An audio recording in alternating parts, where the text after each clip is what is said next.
Good evening. I'm Sam Finnegan. I'm a GP in Sutton Coldfield and one of the Next Gen team. We've been involved for a while now.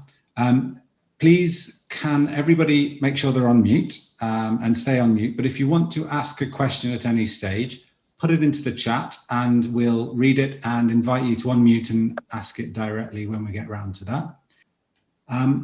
Lovely. Well, we'll kick off, and I'm really pleased to welcome Helen Stokes-Lampard to tonight's chat. Many of you will know Helen. In fact, if you don't know Helen, I'd be surprised. She's been a great supporter of Next Generation over the years, but also that's not her main role over the years. She's also been, as you know, the immediate past chair of the RCGP.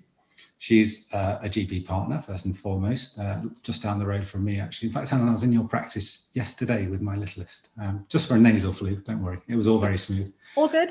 Yeah, very good. Also, Helen, Professor of Medical Education at the University of Birmingham. And other current roles include Chair of the Academy of Medical Royal Colleges and the Chair of the National Academy for Social Prescribing. Have I got all that right, Helen? Sounds good to me. Great. But as I said, my patients just call me Dr. Helen. Dr. Helen, exactly. So for those who haven't had the pleasure of hearing you speak at a Next Gen event before, Helen, would you mind just giving us a quick tour of where you've been and how you've got where you are now? Thanks, Sam. I just want to say thank you very much for inviting me back. I so wish we were all in a room together. I've been sharing food together and swapping personal stories together, and I could make eye contact with people. That's the thing I really find hardest about all this stuff, is that it's that lack of eye contact. I can't look you each individually in the eyes as I kind of communicate with you. But anyway, we all get that. So my story, I guess. So if you haven't picked up on it already, I'm Welsh. I was born and brought up in South Wales. I went to med school in St George's in London. And my career plan had always been that I was going to become a gynae oncologist. That was plan A, just because as I was growing up, my experience of medicine had either been my family GPs who were great, or a couple of family friends who'd had gynae cancer problems. So that was my experience. And it seemed like an entirely fascinating, interesting part of medicine. It had that medicine and surgery bit, and I've been one of these people who likes everything, so doing medicine and surgery suited me, and nothing disabused me of that in med school. But I was also the only thing I really knew when I left medical school was that I wanted to be doing patient facing stuff. That was the bit I definitely knew, and I went into my gynae training, and it was fascinating, but lots of life events and things happened. And after a few years, I had cause to seriously reflect on my direction of travel. And I made the decision to move across and to retrain in public health medicine. That was my plan B, was public health medicine.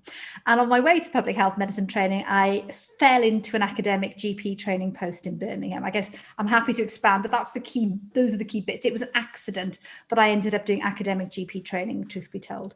And I found my happy place. I really quickly found this was a very fulfilling, fascinating thing to do. And of course, you've already made this decision. You're doing your GP training, so I don't need to explain that further. But doing the flexible sort of training with a bit of academic as well as the clinical, as well as being incredibly fulfilling clinically, it opened up new possibilities for me. And the practice I was involved in had a couple of GPs who were involved in the Royal College of GPs locally. And one of them said, "Oh, why don't you come along to a meeting? They love having trainees along to observe meetings." And I went along. And before I knew it, I was co-opted onto the local faculty board as a trainee rep. Now, this was 20 years ago, and the world was a little bit different then in terms of structures and process. But it was that kind of warmth and interest.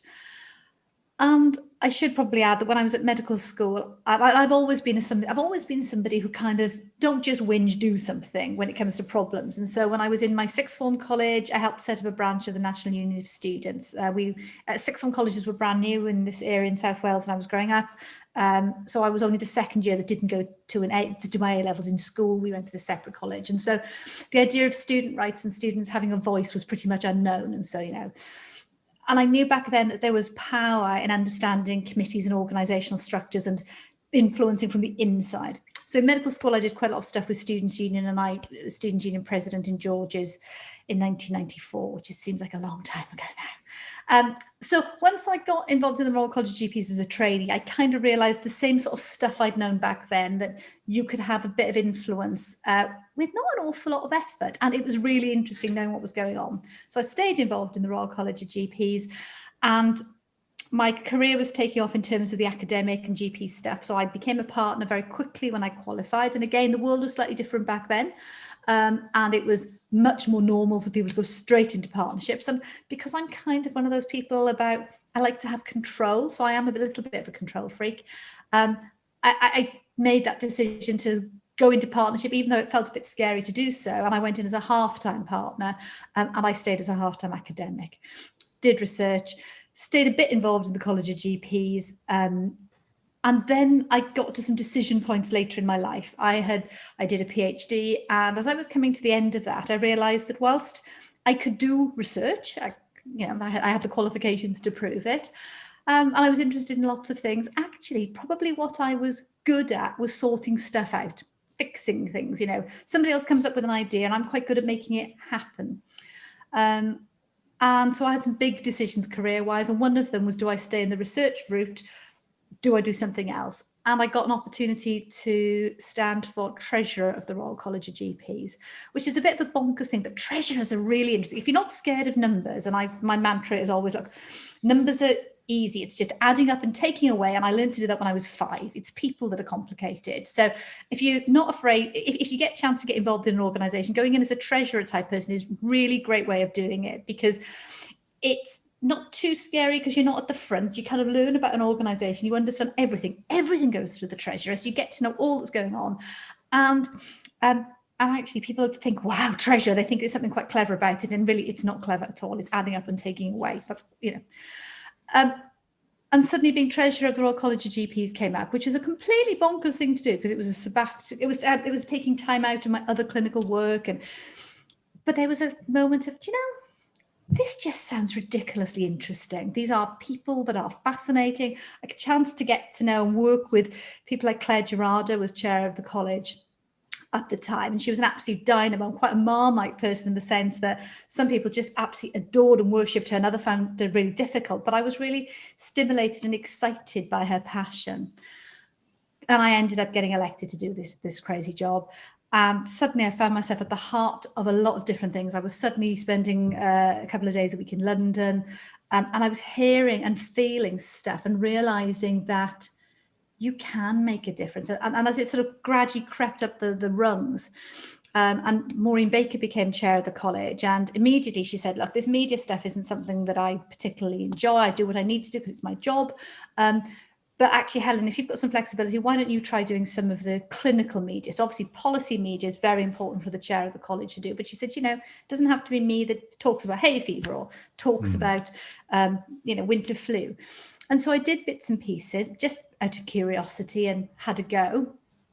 And actually it was okay. And as I got known for doing some of that, I did a bit more. And I then got invited to do other things. And the next thing I knew, people were saying to me, why don't you go for the top job? And that's a really scary thing to stretch yourself when it's a very exposing thing to go for election. I mean, it felt exposing to go for treasurer, but I think going for national role like chair of the college is a big deal. But I gave myself permission to fail. And that's probably the biggest thing I've perhaps done over the years, is give myself permission to have a go and not succeed. And I got it. And the next thing, you find yourself waking up going, oh my gosh, how did this just happen? I'm chair of the Royal College of GPs, 53,000 GPs in 100 countries around the world, clearly most of them in the UK. Now what do I do? And then suddenly you find yourself moving on, and you just become the job, and you just get absorbed with it. And it was the most phenomenal, exciting, challenging, stimulating, scary, stressful, painful, amazing thing I've ever done. And that came to a natural end in November last year.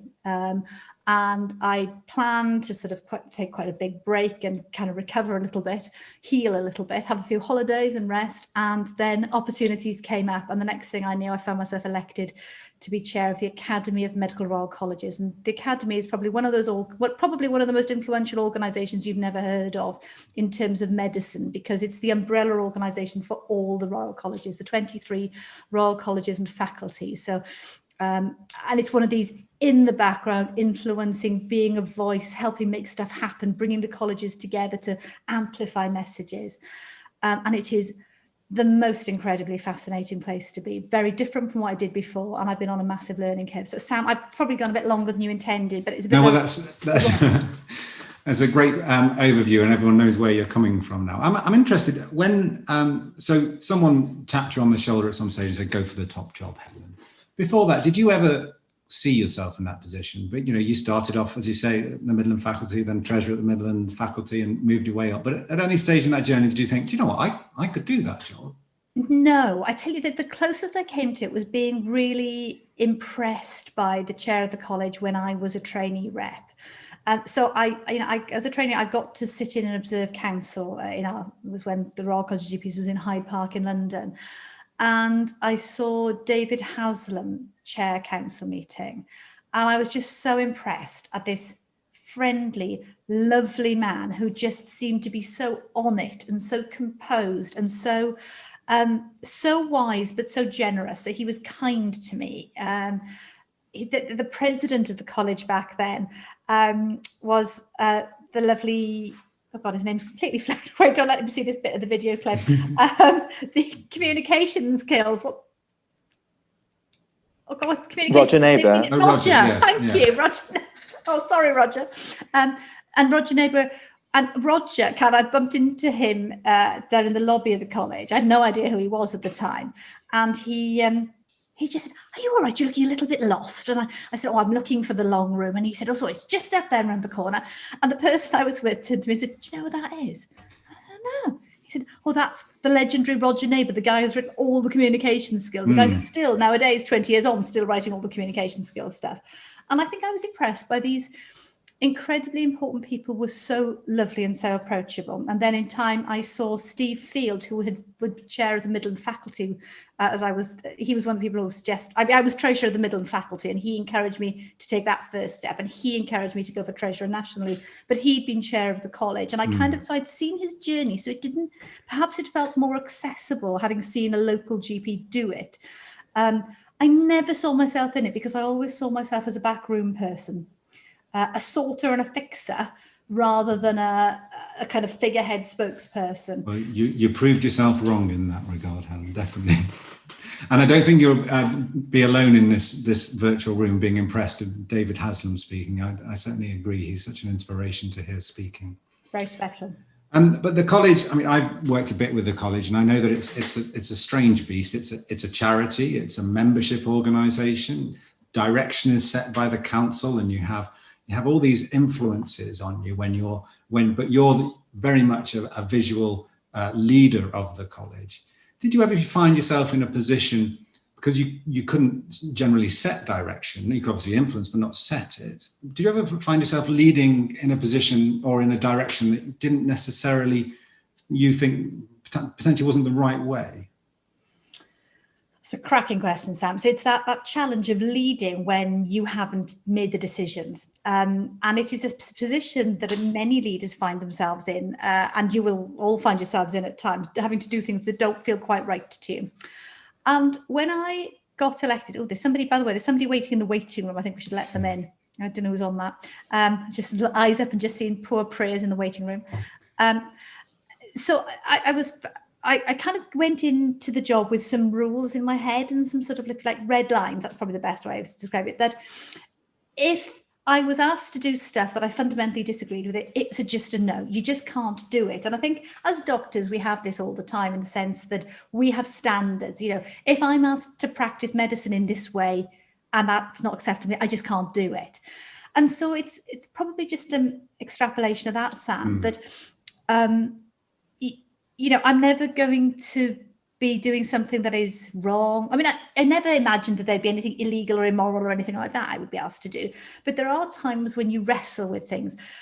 But also you have to give yourself permission to be the leader your organisation needs you to be, not necessarily the one that you would always like to be. And there are times where you need to be tougher than feels intuitive to you, or there are times when you need to be professionally very nice to people when actually what you want to do is give them a slap. And I think there is that. So some of it's about personal control. And I think one of the things I learned, I'm naturally a very enthusiastic, quite noisy, bouncy person. And I learned to dial down my enthusiasm. So, you know, I'll now sit with my hands in my lap, and I'll keep my hands crossed in my lap, which will slow me down. It'll slow my speech down, and I'll be a little calmer. And that is sometimes very important when you want people to listen carefully to every word that you say. And then I'll just let myself relax a bit. We'll be more chatty again. And so learning that little bit of control then helped when I did stuff like media, and it helped when I had to do difficult stuff. I will give you an example that I think of when one of the hardest things I had to do was when I had to enact council's will when I didn't think it was the right thing to do. And it's actually, of all things, about Brexit. Yeah.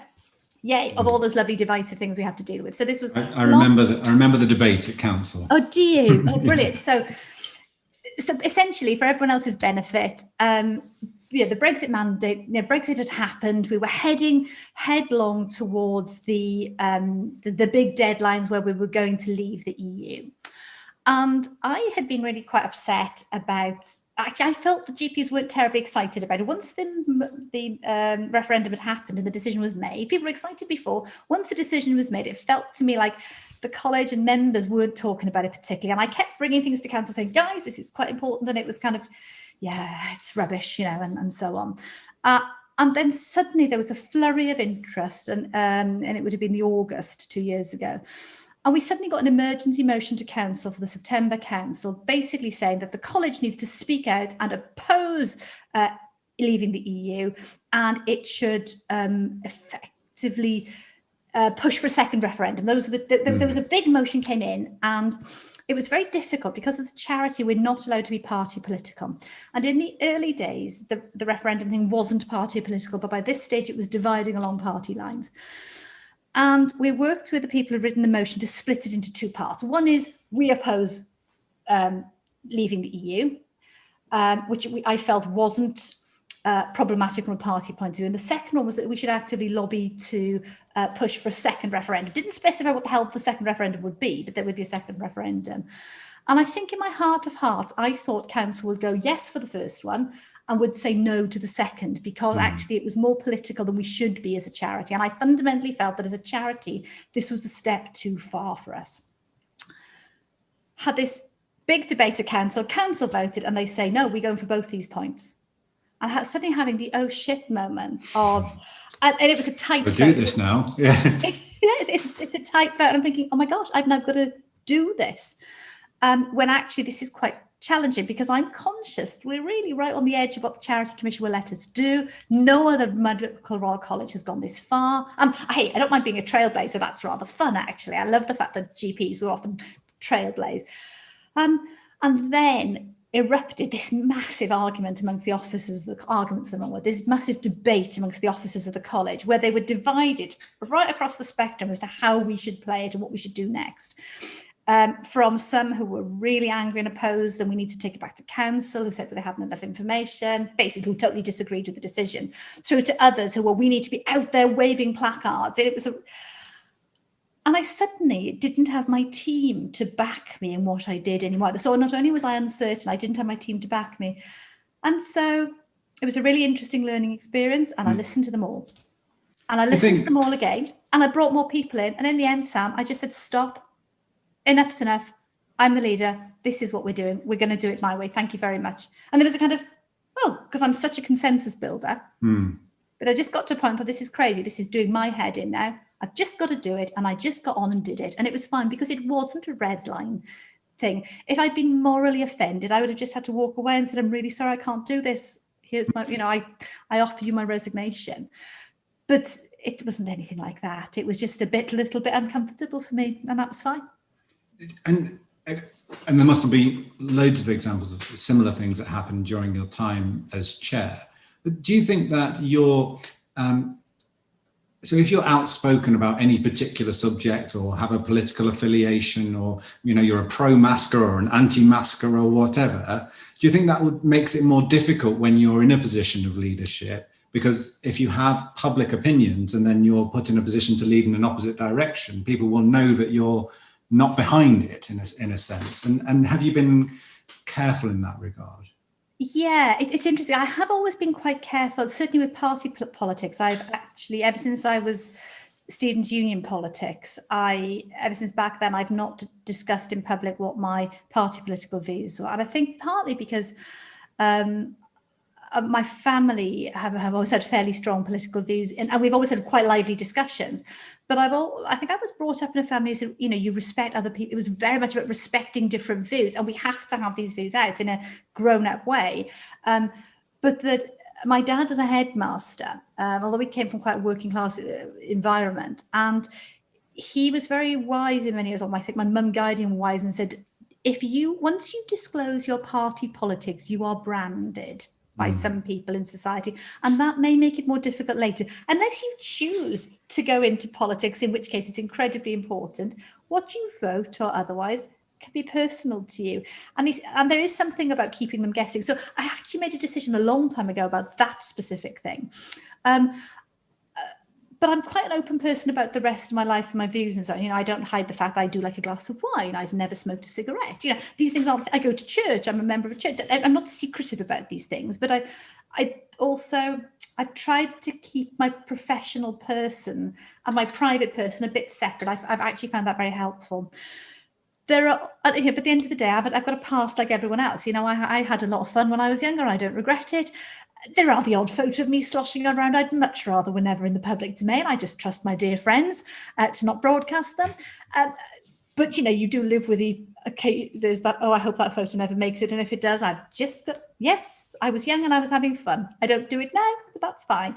I had a better figure back in those days. So there's those kind of things. When you can't live your life being terrified of that stuff.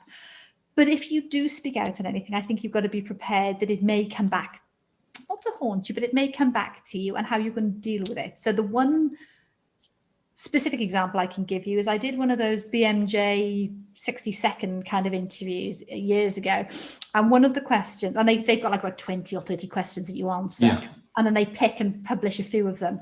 And one of the questions was about views on assisted dying. And I said then that I think a couple of questions, what would you want for yourself? What do you think for the profession? And I think I said for myself, my family, that I would want the option of assisted dying, but I would not want the profession's view to change, or something like that. But when I then became chair of the college, and assisted dying is a very emotive, powerful topic, the college had a few years previously done a massive consultation about assisted dying, whether we should change our position. And the time was ticking round that we needed to examine this again, 5 years. And I started getting lobbied very actively by people who knew that about me. That was in the public domain. It had been fed through to these lobby groups. And so they came at it, and it was very personal and very cleverly done. And it suddenly dawned on me what had happened. And most of these people are very caring and well-intended people, but you're suddenly aware that something quite personal about you, which has nothing, really tried to keep very separate from my job, and being very careful to keep separate, was suddenly in the public domain. So I think what I would say in this context is you can't undo anything of your past. It is what it is. You've got to live with whatever it is. And goodness, we all make mistakes. Some of them will come back, and you have to just deal with it. But if you can think it through, if they're avoidable things, then as professionals, I would say be a little careful. Anything that you do or say, be prepared that your grandmother will know it about you nowadays. And I think, and if that feels okay, great. No one gave Trump that advice, did they? Several years ago. A tweet for every occasion in his back catalogue, isn't there? Unfortunately. Professional face on, Sam. I just put beside his sad face. Yeah, very good. I can't quite muster it at the minute. So for 3 years, you were kind of on this whirlwind, and you were essentially the nation's GP. You were always on the TV or the radio, and it must have been, you've already alluded to it, pretty exhausting. How did you cope with all that attention? You might have had a week off here or there, but probably even those got interrupted with breaking news stories, and it seemed like all the time there was something breaking that you were having to answer. How did you cope with all that pressure for such a sustained period? I think knowing it was a very fixed 3 years, so there was no option of renewal. It is this is the day it begins and this is the day it ends. So boundaries helped. I had a small number of rules about holidays and things that I I tried to have a couple of days where I just turned it. Oh, we've lost you there a second, Helen. Sorry, you've muted. Oh, Hello, apparently the host muted me, but I'm back. I'm good. That's a Thank bit you. rude, James. So a couple of rules about, phone off time. And actually having a husband who just turned around and said, if you turn that phone on, I'm throwing it in the swimming pool, was actually incredibly helpful. So I think people who care about you, helping you with rules and saying, so I gave him permission to be strict with me.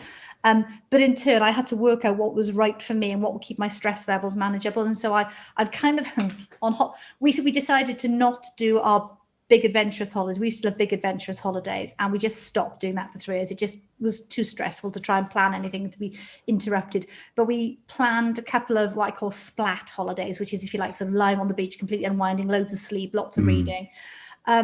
And I then basically every day I would have an hour of work time. So usually about 4 o'clock in the afternoon, where I just say, right, I'm going up to the bedroom. I am going to just work for an hour, and then I can quickly scan stuff and pull out the urgent stuff and respond to a few things.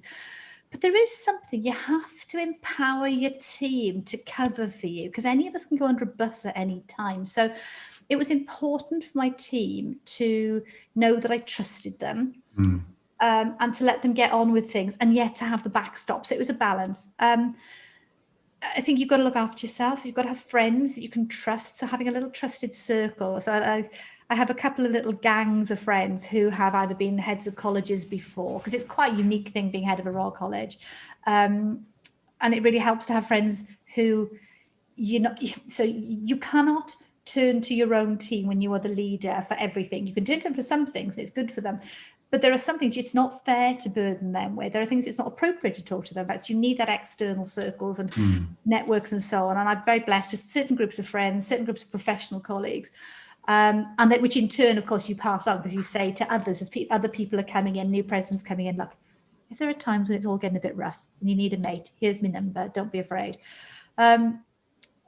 So friends, escapism, some rules about looking after yourself, boundaries, and actually recognizing the stuff that gives you joy and giving yourself permission to do it. So being out in the fresh air is really important to me. And so having get out the fresh air and a walk every day, really important. I could go days in London, in Euston Square, where I would wake up in that building and I go to sleep in that building, and I wouldn't have stepped outside if I didn't make an effort to do so. So those kind of rules and things about protecting your sanity.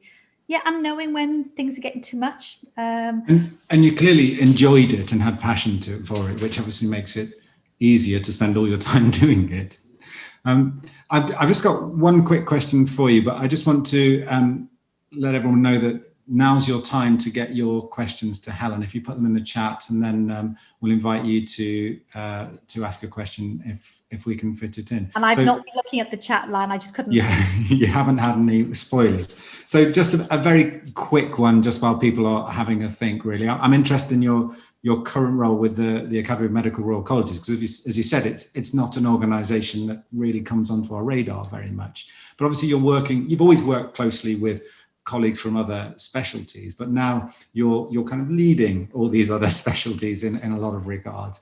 Do you ever come across any of the now thankfully outdated, antiquated views towards GPs being a second-rate doctor, and how do you deal with that if you do? Oh, it's fascinating, Sam. I guess just to make people aware that I'm only the second GP to ever get this role. It's not common for a GP to be elected to do this. So I'm conscious that I am a bit of an experiment for the other colleges and academy to do. The last person to do it was 35 years ago. So yeah, I mean, so it's a compliment to general practice that things have moved on, that a GP has been elected to this role. Yeah. No, that the presidents of the colleges are flipping amazing. They are the most remarkable bunch of people, very diverse, but I really like them. They are intelligent, switched on, almost all very passionate about and caring, and generally they're very progressive. And I'd like to think that's why they've been elected to do the jobs that they do. There are various different stages in some colleges. So the Royal College of GPs is slightly unusual. It has a chair and it has a ceremonial president, which is the same structure the BMA has. It's the chair of the BMA that you know, sort of Chan Nagpal, and then we've got Richard Vaughtry, who's the GP lead in it. But there is a president of the BMA, but you don't really know them. The Royal College of GPs is like that. We have a chair who's the policy lead and the visual one. There is a president who's the one who'll give you MRCGP certificates and do lovely things. Whereas most colleges just have a president who does both roles, combines both the policy lead and that ceremonial lead. So some of them are very much at the end of their careers. They have finished clinical practice. It's the last thing you do when you retire, the thing you do when you retire, you know, so the highest badge of honor stuff. So you are dealing with people at quite different stages, and historically, there've certainly been a few people who have been a little bit more overt in their historic outdated biases. It is so not like that at the moment, but I am conscious within some of the colleges, some of those attitudes still exist. So in the same way, I now know the deans of all the medical schools, or I get to meet them every so often, and they're amazing and progressive and totally on it. You know that within some medical schools, you've still got those outdated ideas. And much as the deans don't want to hear it, the presidents don't want to hear it, that those attitudes still exist, but we know that they do.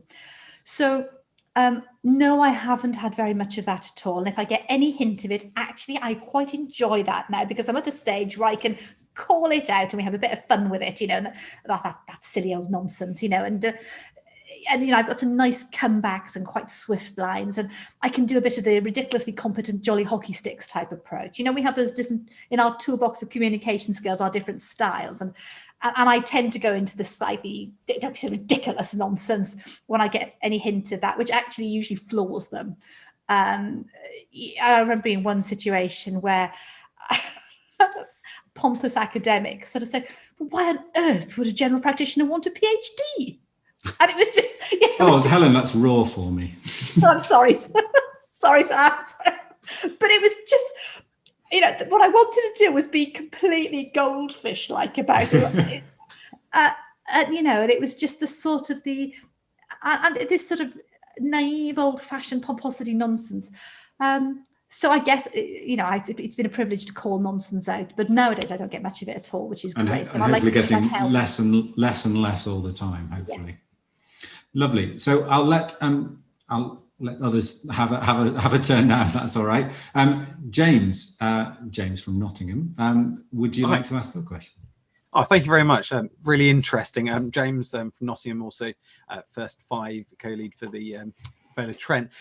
It's been really great listening to this. I was wondering, so I feel like I really resonated when you're talking about being an energetic consulter and very much a consensus builder. And I was wondering if you had any tips to improve specific making and making communication more purposeful when you did that, you know, as you sort of, when talking to others, because I often find I can spend so long developing consensus and finding out what everybody else is thinking and getting excited about an idea that I can go around in circles and actually not make any forward progress. I was wondering if you had any tips for somebody like that. That's a big question. Like, and I'm conscious I want to get through lots of questions, but so tips for gathering everyone's views, getting a consensus, and doing something with it. Yeah, that's it. So probably one of the best examples of that, which Sam has seen in action, is the chair of the college. When you have a debate, a motion or a paper or something, you can get 20 or 30 comments. So I think there is something about, at the outset, as you start to realize something is going to generate a lot of discussion, is kind of having a mental time limit on how long you're going to allow for something. So, you know, you're in an hour-long meeting and a discussion's really taking off, and you're thinking, actually, I've still got another 8 items on the agenda, and we can probably allow 15 minutes for this. Sharing a bit of that time pressure with people and being explicit actually can be, guys, I'm conscious this is, so those sort of phrases like, I mean, it's brilliant, this is generating so much enthusiasm. I want everyone to have a chance. So if we can try and keep it pithy, that would be really helpful. So being honest with people, you know, the sort of conversations you're talking about are with intelligent people. So that's the one. And trying not to do the eye roll looking at your watch thing, but actually just be explicit that actually there's a time limit here and we want to do something. I'm a note taker, so I jot things down, one word or whatever, to try and help me. And I'm a visual person, so for me, I'm a kind of mind mappy type person, but to do a good mind map takes too much time to do on the hoof in a meeting. So sometimes in that kind of situation, a right-hand person that you can rely on, who will take the notes while you're controlling the orchestra, can be helpful. And sometimes you've just got to go with your gut, James, and just to say, actually, what I felt was this, and then test it with people. So what I'm hearing is, actually, Helen's rabbiting on too long, so we're going to move on to the next subject. Is everyone okay with that? And sometimes giving permission to bring something back, the power of time and coming back to something. There are fewer things that are urgent than the world would like us to believe. And I have really learned that one over time. And that on the one hand, I'm a let's get this done, let's move this forward person. If you can fix it quick, let's do it. Actually, many things are done better if they're reflected on and done a bit more slowly. I'm not sure if that's helped, James. No, that was brilliant. Thank you. Having watched you chair some council meetings, I don't know how you do it. There's so many people and so many views, and remaining calm and diplomatic, very impressive. I learned a lot. Catherine Fitch has a question about assertiveness. Are you there, Catherine? She doesn't have a camera or mic, Sam, so you can just read out her question. Thanks. Yeah, sorry. So Catherine's asked a very good question about tips or advice for developing assertiveness if it doesn't come naturally. Oh, Catherine, that's a great question. Assertiveness comes in many ways, and I think what I would say is be careful what you're aiming for. What do you need the assertiveness for? So is it that you need to bring people to order? So Sam's talked about me looking after a council, and that's a room full of about 80 or 90 GPs who sometimes get enthusiastic and chattering is bubbling up, and it has to be done in a disciplined way, otherwise we'd never do anything. And that's a kind of warm assertiveness about having them on side. But assertiveness, when it doesn't come naturally, examples I can think of are when I've had to square my shoulders in a situation where I felt that I'm being treated in a slightly patronising way, or whether that's because I've been a youngish female in a room of older men. Particularly, I can think of one powerful example. When it was my second day as chair of the college, and I was in a meeting in the Department of Health, and it was really quite a patronising room of older men who were not GPs. Some were politicians and some were other medical specialities.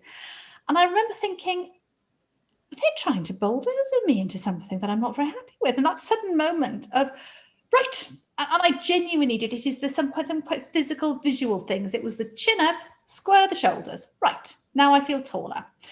Now, what else makes me feel confident? Okay, so for me, I've discovered putting my hands flat on a table gives me a sense of quite control. And then suddenly you've got that sort of slightly more aristocratic look. And I'm then thinking, I don't want my voice to tremble. I don't want to sound shrill. So it's slowing it down, does that for me. It drops a few notes and then another trick I've learned over this. So that's a bit about physical control of yourself. Recognize the situation, physical control. You need to practice this stuff as well. I mean, you can practice in the mirror some of this stuff. Looks a little bit weird. Try and do it when there's nobody else around. And then there's it's the realization of when you need to do it. So it's knowing when to turn it on and off is a thing. And trying to recognize this is a situation where I do need to speak up. And then when it's over, being nice to yourself about it, thinking, oh, I did that. I was all right there. That worked. And learning from it. So have a go. Be conscious of the visual. Understand what gives you personal confidence. And if you're going into a situation where you are fearful and you feel you might need confidence, you can predict there might be a problem, a particular meeting, a particular situation. What other things can you do to prepare? I went to a brilliant talk by a female leader some years ago who talked about the lipstick of confidence. And for her, she didn't wear much makeup, but putting lipstick on gave her confidence. So she carried a lipstick in her bag. And if she thought there was a difficult situation or something, she'd go to the loo and put some lippy on because it made her feel stronger. I don't care what it is, Sam, I'm not sure lippy's your thing, but there is something about what works for you to give you confidence. And that might seem a bit trivial, but I hope there are some pointers there. Practice is probably the single biggest thing. It's interesting, that link between physicality and mental state, isn't it? And you remind me of that research of the Superman or Superwoman pose before public speaking. Yeah, exactly. You've been there, haven't you, Helen? I've so been there, Sam. Yeah, I just like to thank that BMJ reporter who took a photo of me in the Superwoman pose and put it next to a really serious article when I was taking it. There we go. Hey ho. Lizzie's asked a really interesting question that I'm intrigued to know the answer to, because I think this is something we all need to know. So Lizzie, would you mind if you can? Yes, of course. Hi Helen, I'm Lizzie. I'm up in Calderdale in Yorkshire. I'm actually taking a year out of programme to do a leadership fellowship this year. So I'm intrigued to see how you balance your clinical and non-clinical time to be able to succeed at doing both well. One of the challenges about balancing anything, you often feel like you're not doing anything well. So there's something about seeking out feedback, conscious decisions about boundaries and making time for things. The problem, the clinical life can overrun everything else, because clinical has to be off. When you're there at clinical, you have to be completely present in the clinical. And one of the things I learned very early on is I'd never tried to do a half day in general practice, because I've seen so many people ending up feeling resentful when they're leaving at 3 o'clock. And that's a real challenge. So I've always said to people, look, if you're going to do half days because that's you have to, then you need to be really clear about what your boundaries are and how you're going to do it, what really is, and negotiate that well from the outset. Or if it's not working, be honest, because if you start getting resentful and angry, that's not right either. And if you're doing 2 half days in 2 different jobs, then your second job, the non-GP job, is going to lose out, and how are you going to work that, and so on. So I've always had a portfolio career, so I've always wrestled with this thing. So the days thing has been very helpful to me. Boundaries has been very helpful. Rules, and kind of making sure everyone knows when I'm not here, I'm not sitting on my backside. And so everyone out there who's had caring responsibilities, or mums, is that whole thing about, did you enjoy your day off, doctor? I wasn't off. I wasn't doing this job. I was doing another job. And whether that job was being a mother, being a carer, leading a Royal College, it doesn't matter what the other job is. My life is full of important stuff. It's important to me. And of course, you can't be rude to the lovely receptionist. So, did you have a nice day off, Dr. Helen? I said, I wish I did a day off. I was really busy, but I did enjoy it. Thank you for asking. And it's working out your banter or your patter. Because actually that used to really piss me off at times. So people think I wasn't working when I wasn't there. Yeah, that's long gone, I guess, for me. But so I think those kind of things, but also being honest with yourself about it. I think we all have insecurities. I have insecurities. They're different insecurities from what I used to have, but we all have the, that moment of, oh my gosh, how did this happen? I'm a complete fraud. I don't know anything moments. And that's pretty human, actually. I think it's probably only sociopaths that don't actually have those insecurity moments. Sorry, if you've never had an insecurity moment, don't look it up. But there is that thing. It is normal to question yourself at times. So permission, being kind to yourself, seeking views of others, those kind of things. Lizzie, does that help? Yeah, that really does. And practical tips as well, which is excellent. Thank you. Pleasure, and good luck with your program. Very good luck. Thanks, Lizzie. Kalindi, we've managed to get through 3/4 of an hour without mentioning COVID, but Kalindi is going through it now, I'm afraid. Really interesting question. Hi, Helen. It's always fascinating to listen from you. And I think I still remember the first Next Gen event I attended in Birmingham. You were one of the interviewer. It was really good. Obviously, lots changed since you left the college and in the last year or so. So just what are your COVID reflections and what do you think? Yeah, the first I heard of COVID, I was on holiday in Thailand. I think it was New Year's Eve, and I was watching the BBC World News in bed. And this thing about this virus in China, and there was talk about restricting travel from people like that. But given that we were out in the Far East and we were going on to Cambodia next, I remember sort of having slightly flippantly mentioning it to my husband when he woke up.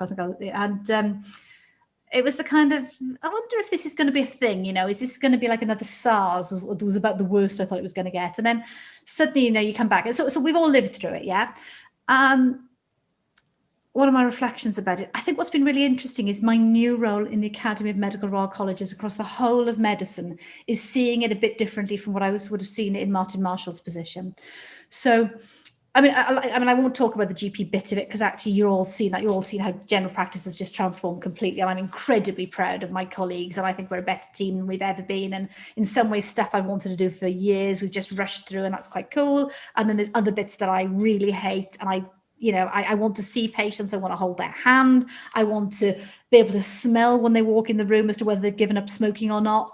All that stuff, that multi-sensory thing that is good general practice. But assuming you all get that, the bits that I think are probably different is seeing how governments react in a crisis up close and personal, seeing how, jeepers, the people who think there's conspiracy, do you think any of our organisations are mature and clever enough to conspire anything? They are scared and stressed too, and there are lots of incredibly well-intentioned good people trying to do their best. And whatever you think of party politics, whoever you think has done it right or wrong, I never cease to be amazed by how well-intentioned and hard-working the people who lead us actually are, whether that's the politicians or the policymakers. I think most civil servants are amazing. I think talk about an underrated group of people, incredibly bright and hardworking, but dealing with something that really we should have seen coming and we didn't see coming well enough. We saw a pandemic coming, we just didn't see this type of pandemic coming. The emergency preparedness was for a flu type of pandemic and so on. So it's reinforced a lot of my beliefs about the good intent of the vast majority of people. It's reinforced my belief that governments can't carry out conspiracies. It's reinforced my belief that the NHS is utterly bloody phenomenally amazing. And it's also reinforced my belief that every doctor and every bit of medicine is in it for the right reason. I mean, you've got the odd, even those who are angry and bitter and vitriolic and say stupid, horrible, aggressive things on social media and so on, are fundamentally good people, and those manifestations are their release, and they don't understand or appreciate the harm and hurt and destruction they cause to their own. But actually, doctors are good people, and seeing it from the view of the A&E doctor who gets a pile of patients turn up who tell them that the GP sent them when the GP didn't send them. The receptionist might have been trying to explain them to do things differently, and so they gave up, and because the A&E is only 3 minutes away, they went there. Those seeing that stuff from the other side, how it feels for them, has been really sobering for me, actually. I'll stop. I've rattled on a little bit. It's fun. I think the college has done an amazing job through COVID with all the resources. Yeah, and the I do too. I've been really impressed with what. But secretly, do you think you dodged a bullet here and got us in time? I dodged one bullet, but I picked up another one. Well, exactly. Yeah, you're never away from it. I have to say, I feel sorry for Martin. He's not doing the job he signed up for, and it wasn't meant to be like this for him.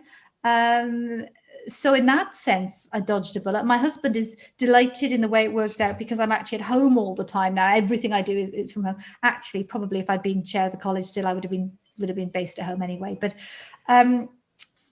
so do I feel I dodged a bullet? Yes, in some ways I do, because I love people and the interaction with people is so important. And one of the most rewarding bits of what I did, I think I'm the only chair to have ever visited every region of the college. There's 31 faculties of the college, and I went around them all. I went to Shetland and Orkney and the Isle of Man and all the rest of it, and Penzance and so on. And the thing is, I wasn't just traveling, I was meeting people, and I was doing face-to-face stuff, which was amazing. And it was at a time where there was a conscious plan that people were downtrodden and feeling low about themselves and about the profession. So I was on a mission to spread a bit of joy and a bit of enthusiasm and passion, which is much harder to do by Zoom. Well, hopefully Martin can get on with his mission soon. Yeah. Catriona has a really interesting question. Sorry, I hijacked the question then for a second. No, it's Catriona, fine. Back to you. Hi, Helen. Have a sip. Enjoy yourself. So, So I'm Catriona. I'm a GPST3 in Leeds, and I'm wondering. I probably fully expect that your clinical day-to-day work has an impact on what you do at a higher level, but I'm wondering, from being at the centre of policy making and management, has that impacted your day-to-day clinical approach with your patients? And can you separate the two of them off? Really good question, Catriona. Certainly the power of the narrative. So being a frontline clinician is incredibly powerful in terms of the narrative I have, you know. So when I'm talking to Matt Hancock, when I'm talking to Chris Whitty, when I'm talking to whoever, nobody can undermine or decry what I say when I said my patient yesterday, or I saw this, or whatever. And I have shamelessly used that in my interactions with policymakers. I've been very overt about that I've used this, and it's the same when I do media stuff. But in terms of my interaction with patients, one of the challenges I've had is that as I had a higher profile, is that my patients have known that I've had this thing. And so sometimes they will ask me a question, or they will volunteer political views, which really don't have a place in the consultation room. So I've had to manage that, which was an unexpected thing. And I've had an interesting complete aside thing, which has been she's a professor, so I want to see the prof in the practice, which is the academic snobbery thing, which I never expected that, because in the practice I am Dr. Helen. But does it affect my interaction with patients? Not an awful lot. There are times when I do I'm as frustrated as you are with this, but it's not just, I work in Lichfield. It's not just a problem in Lichfield. This is a problem for the whole of the NHS, or this is a problem that the world is facing. And so I guess I can use and say those things with a bit more oomph. But it's not massive, because the essence of what we do as general practice is about that personal interaction. So the vast majority of the times, no.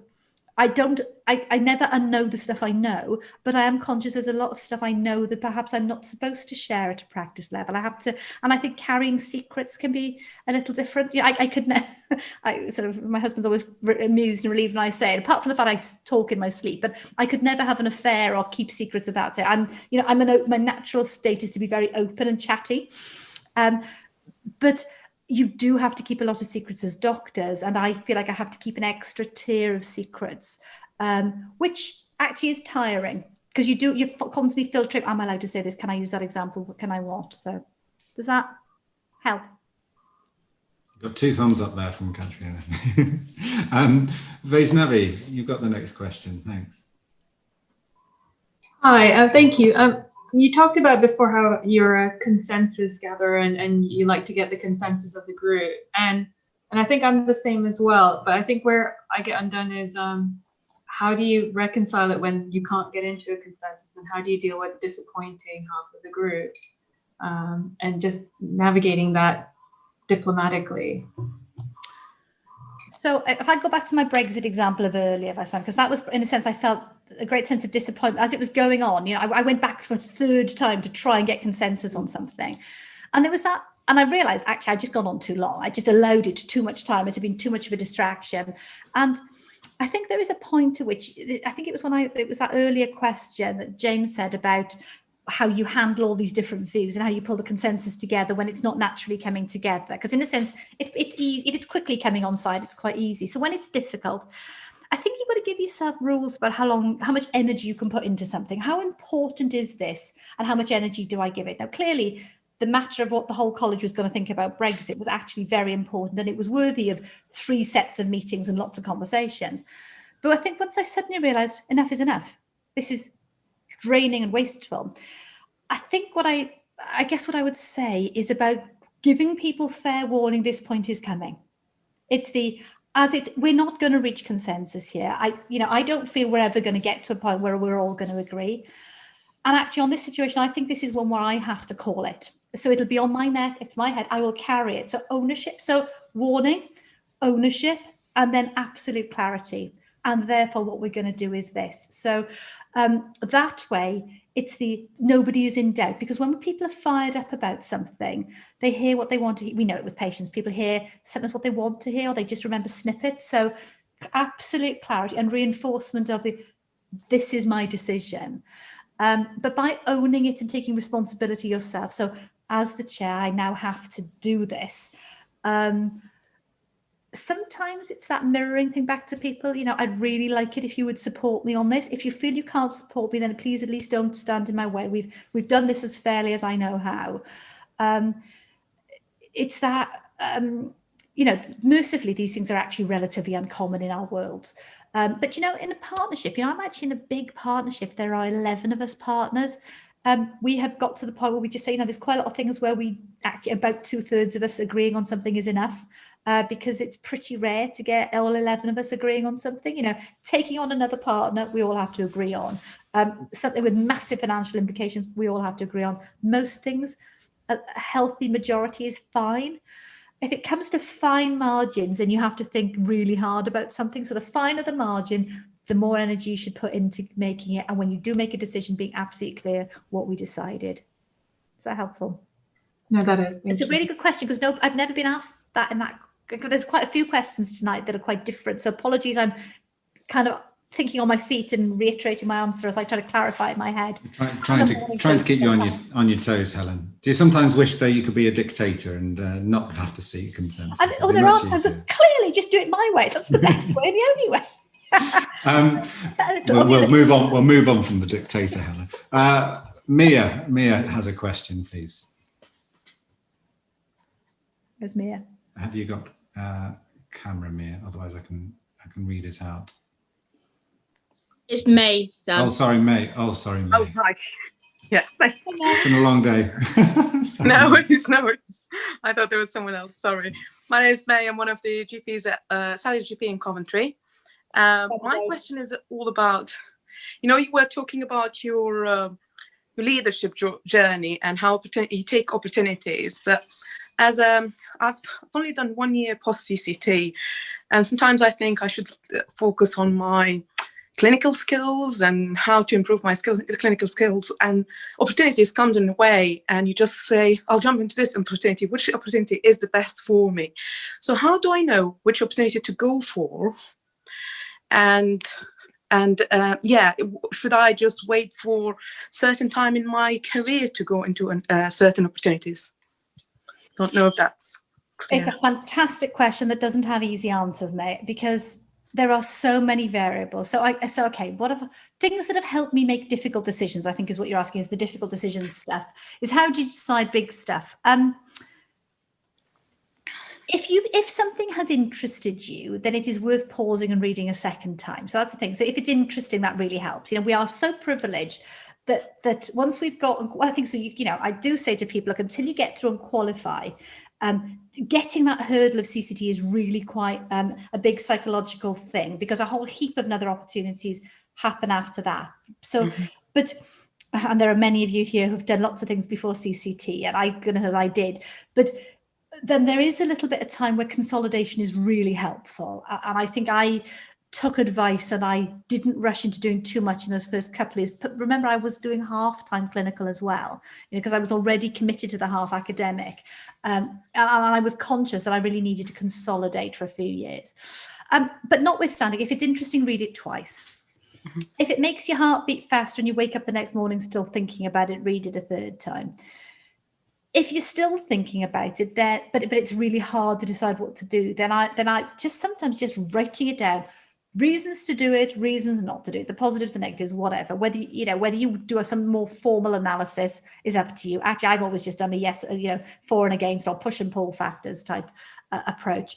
And then sometimes I'll talking it through with somebody. Sometimes just articulating it helps you.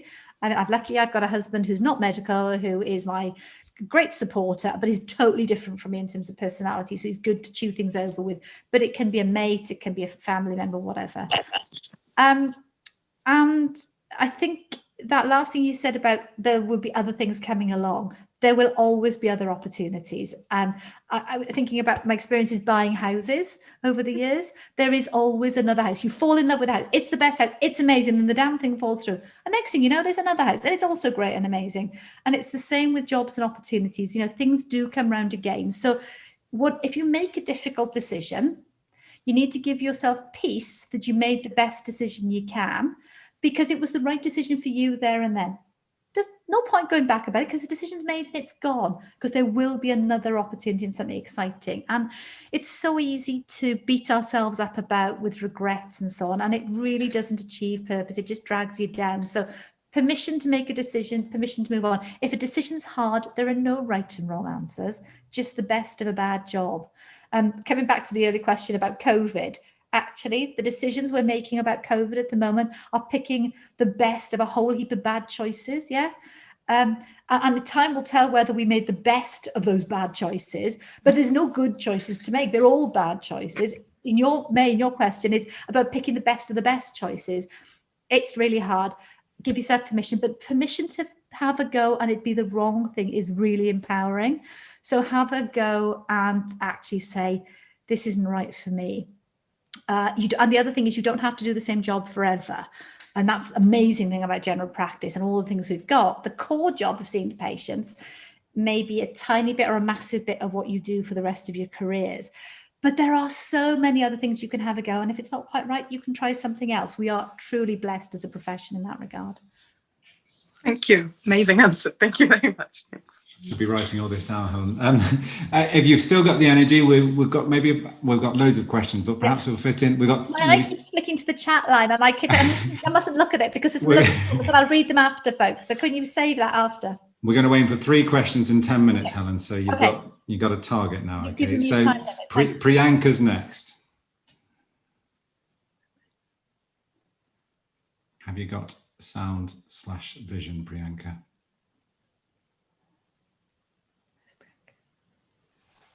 Hello, can you hear me? Oh, yes. Great. Yes. Hello, Helen. It's a very wonderful opportunity for all of us to hear you. Bless you. Thanks for that. I really appreciate it. My question is, what advice would you give to the doctors in training to develop further leadership qualities? Thank you. So doctors in training and developing leadership qualities. I think the first thing is you are already leaders. We don't appreciate how much leadership skill we're picking up all the time, either by observing others, but also just the minute you qualified for medical school, you were already being a leader and people were looking up to you. As you go through medical school, you don't realize it, but you're a leader to those in the years below you in medical school. As a specialist trainee, you are a leader to those who are foundation doctors. And so in your practices, you will know that people, nursing colleagues and reception colleagues will come to you for advice already. So every day of your working lives, you're being a medical leader. And I think we sometimes put leadership on a bit of a pedestal when it is an absolute golden thread in everything we do. So I think, I personally sometimes think we overthink it a little bit. I think we need to demystify it. You need to live it to learn a lot of it. So a lot of it you absorb on the way. But certainly looking at other people who are in leadership positions and looking for the good and the bad in them. What was good about what they did? What was not so good about it? What do I want to emulate and do? What do I absolutely not want to emulate and do? And if you see opportunities and think, actually, she said something which made me think about, so let's use an example. So I went on a leadership training program when I was about 5 years post CCT. And it was a regional thing, and I managed to get a funded place. And there were some things, and it was as much about management skills as leadership skills. And actually, those are really useful to learn some management skills, some strategies. And I got a lot of bits out of it that I use quite consciously now and I share consciously. So the thing about personal control, understanding my energy levels, how my energy affects your energy, and dialing my energy up and down in a conscious way. And so if you get an opportunity, but it doesn't have to be now that you do the leadership training, it may be that you're thinking, I'd like to go for a role and I wonder how I could be a bit better at that. My appraiser or my tutor said something that made me think about that. I think developing a sense of self-awareness and working at what's right for you to know more about yourself is really important. So once you've learned more about yourself, you can then apply it to others. For me, learning about personality types was really interesting and fascinating, and understanding the sort of Myers-Briggs approach. It almost doesn't matter which approaches you learn, just having a selection of these little tricks and techniques can give you a framework for understanding when people talk about leadership and things. And then if you, by signing up for Next Gen, you have all marked yourselves out as being interested in this space. And so I would say to you, look for other opportunities as well. So if things come up, then you should have a go at it, and give yourself permission to have a go at a leadership program. If it's not right for you, walk away from it. Great advice. Have a go. Oh, that's wonderful. Thank you so much. It's a pleasure. James has I've just seen which Myers-Briggs am I? Well, you know I'm an extrovert. I love it. No surprises there. Stephanie's asked a question, but her mic and camera don't work. So she wants to know how you diversify your skill set to prepare for a portfolio career. I didn't diversify my skill set. I just stumbled into a portfolio career. I think for me, a lot of my life has felt like serendipity. You know, if I was doing sometimes I do a kind of talk about this stuff, a formal with slides thing, and I show a slide which is my CV and like an overview of my jobs over the sea, and in color code what I planned for and what happened by accident, and it's about half and half of the big inflection points in my career were planned and happened by accident. So what can you do to, I guess what you can do is understand yourself, understand your strengths and weaknesses, understand your personality and how you learn, what makes you happy and what makes you flourish. You can look for gaps and things where, so, you know, I'm an extrovert, so I really need to understand and to be able to work well with introverts. Just, you know, spoiler alert, my husband is a profound introvert. Okay. So you know, we have a great marriage, and it's because we really understand those differences. And we've helped quite a few friends with teenage kids who are, you know, I've got one that really stands out as a really strongly introverted kid with two very noisy extroverted parents. You know, so parents bouncing around and have you had a good day? And the kid wants to slink away and just wants to die and be quiet. And actually it's fine. That's what introverts do. They need cave time. They need to recharge their energy. So understanding yourself so that you can understand others, and don't overthink too much. I think it's really easy for us to get strung up about, I need to have this, some people are badge collectors, you know, and like lots of certificates, and that's fine. For me, I do these extra things because I think they'll be really interesting around value rather than because I want to tick a box. I think life is very short, and if it's not interesting, then don't put yourself through the pain of it.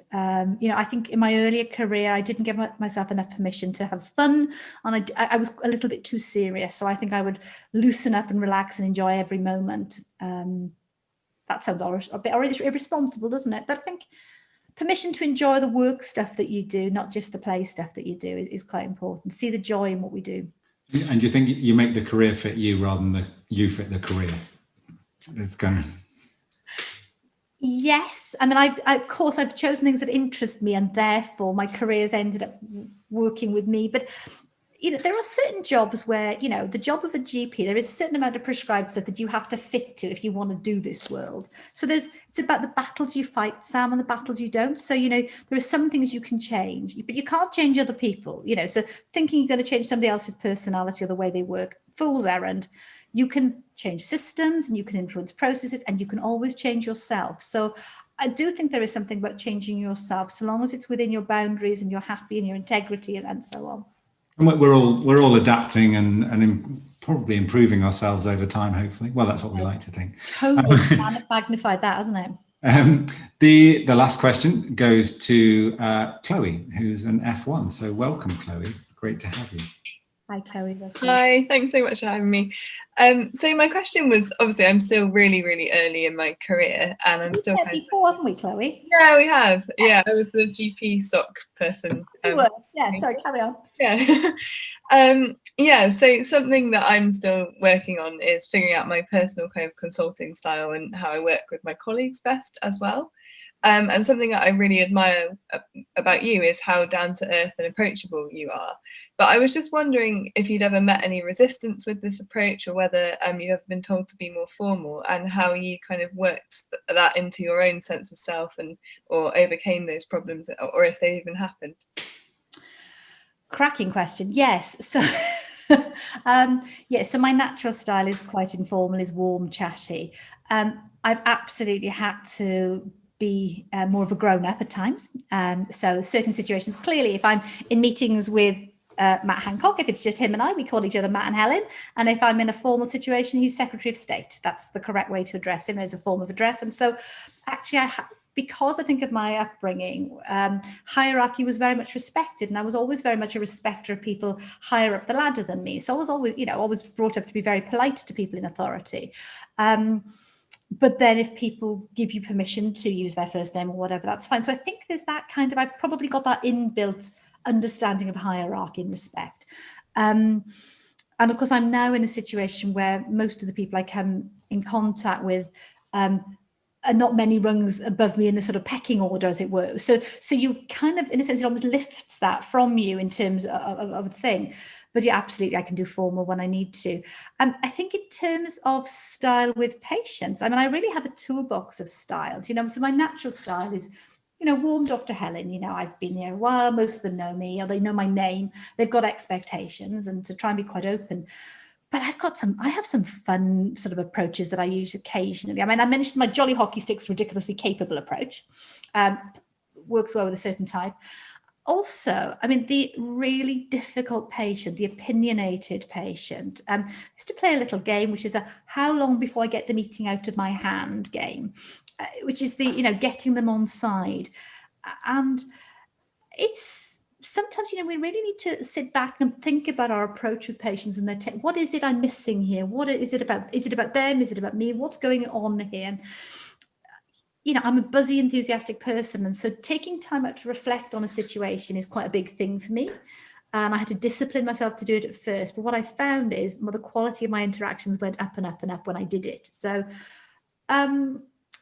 but yeah, I mean, if you see me in action, I guess quite a few people like Nish and Sam have seen me in a lot of situations. They will have seen me modulate my behaviour and style. Tonight, you've got me in pretty relaxed because this is what works for Next Gen. This is what Next Gen likes of me, and I feel very comfortable in this environment.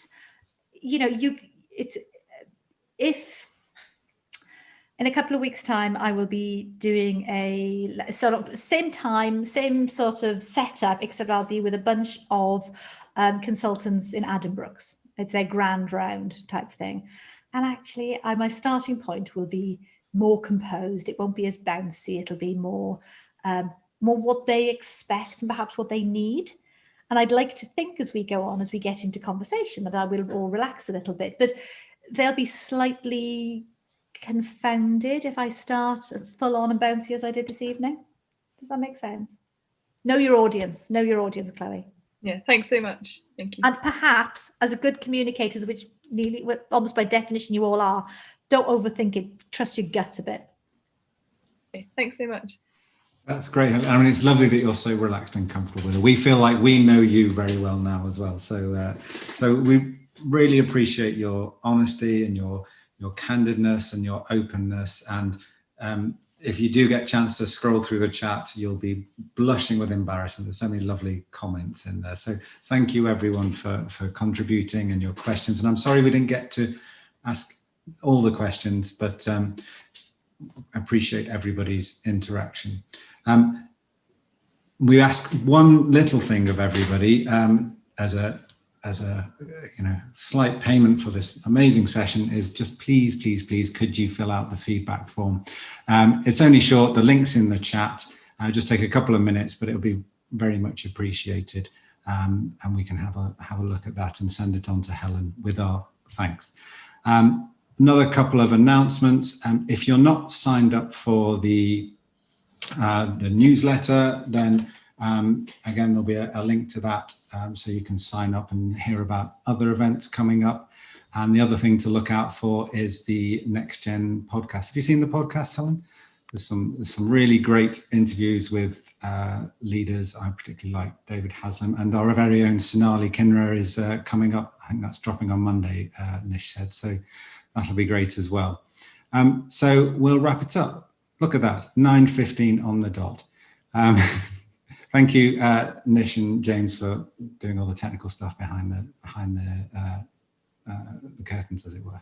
And thank you very much, Helen. Thank you all so much. It's been a really fun evening. It's a privilege to meet you all, and good luck in your respective journeys and challenges and opportunities. And have a bit of confidence in yourselves, because you are bloody amazing. And Next Gen will help you be the best that you can be. So trust your colleagues to help you and support you, because we're all kind of in this together. And if I can be of any help to you again, I would be delighted to do so. Thanks all. Night night. Thanks, Helen.